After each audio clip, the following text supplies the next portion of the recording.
Welcome back to Afternoon Express, where we are keeping things quick and choppy in the kitchen. And no, I'm not talking about this chopped salad. I'm talking about all the incredible meals that these kind gentlemen and chefs are helping us out with. So this next recipe is something that I love. Oh, I think it is meatballs. We all have sort of some association, childhood memories, whatever it might be. And it's one of those things that can just take all sorts of different kind of flavors, all sorts of different profiles. And it's also a great way to hide a few little bits and pieces, including vegetables for the children as well. I think it's a great way to get that into there. I mean, are you a big fan? I'm a huge fan of meatballs. It is one of my guilty pleasures, and we've got a few tinned ingredients showing how you can make this, you know, even faster, even quicker. But shall we get into it? Yep, let's get into it. Now get ready to roll with these flavor-packed meatballs served with a quick chopped salad and a mouth-watering sauce. A tasty family spread in under 15 minutes.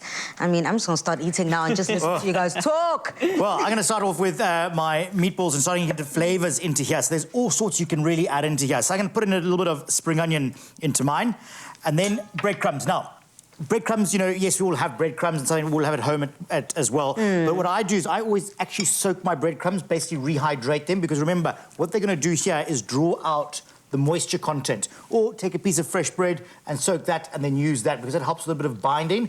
But be careful, because that also can be the problem with making things dried out as well. But we've got a lovely sauce, so we'll come back to that later. Some coriander, it could be parsley, chives, or, you know, those herbs that lurk in the back of the kitchen drawer that are starting to go a little bit sort of iffy. Use those. Garlic is a great little friend to go in there. And then chili, as much or as little as you like with that there. And same with your spices as well. You know, cumin, coriander, you can really add whatever ground spice you want into there. Get your flavour into there. Now, a bit of an egg just to help bind it. Oh, sounds like someone's at the door. Anyway, I do that, a little bit of salt as well. So a little sprinkle of salt and pepper. And I'm going to mix all this together and then start rolling. Jay, what have you got? Now, before we move along, Chef, you've added some incredible ingredients in there.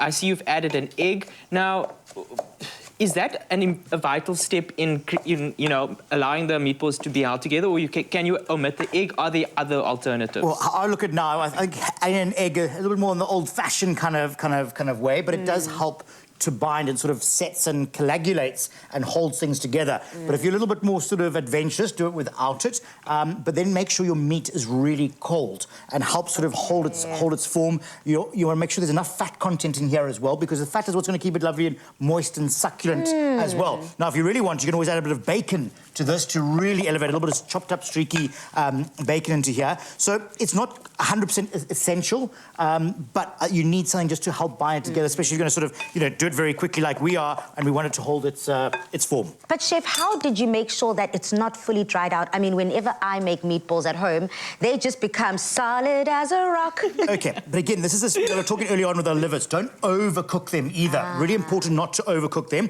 and cook them quickly.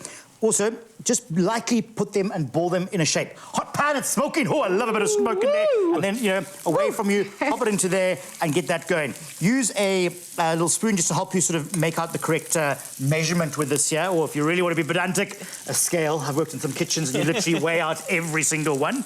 But just quickly bring it together and pop it in your pan and allow that to sort of sizzle. What I love about doing something like this is because you're under pressure, you want to cook within 15 minutes, is it doesn't tempt you to start sort of playing around in there and get going.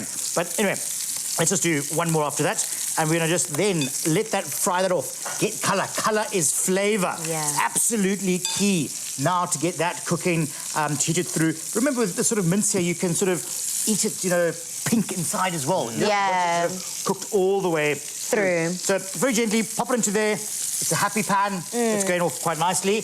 And we're going to turn these just a couple of times, and then we're going to add in some lovely beans and some tinned tomatoes, and that's done. We're just going to do a quick and easy masala dressing that's going to go and complement what Chef's done in the meatballs. So I've got a pan on a very low heat with just a bit of oil. I'm going to go in with a bit of masala.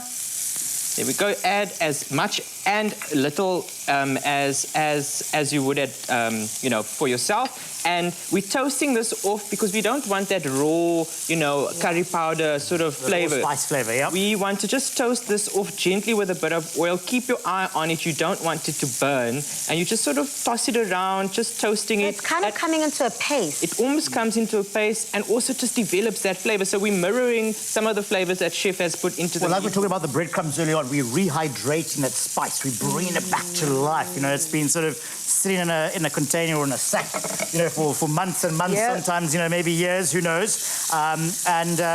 Yeah, you want to just literally bring it back to life, and that smell. Oh, it smells amazing. Fantastic, absolutely. It really does. Go in with a bit of yogurt. Now, this reminds me of a dish that I've had called Turkish Eggs, where they actually cook the yogurt onto a double boiler. We're just going to do it quickly in the pan, and you can see the beautiful color developing there, and it's a perfect dressing for your salad over there, Pali. Well, for myself, you know, there's no way you can put meat in front of a Zulu girl and not expect her to eat it immediately. But I'm looking forward to trying that delicious masala sauce on and dressing on this for the chop salad. And again, the chop salad, nothing serious, nothing pedantic. You just roughly chop up vegetables or whatever you have in your fridge, really, and then you can put that together just for that fresh element in the dish. And if you would like to get your hands on this recipe, simply head over to afternoonexpress.co.za. It's truly getting hot in here.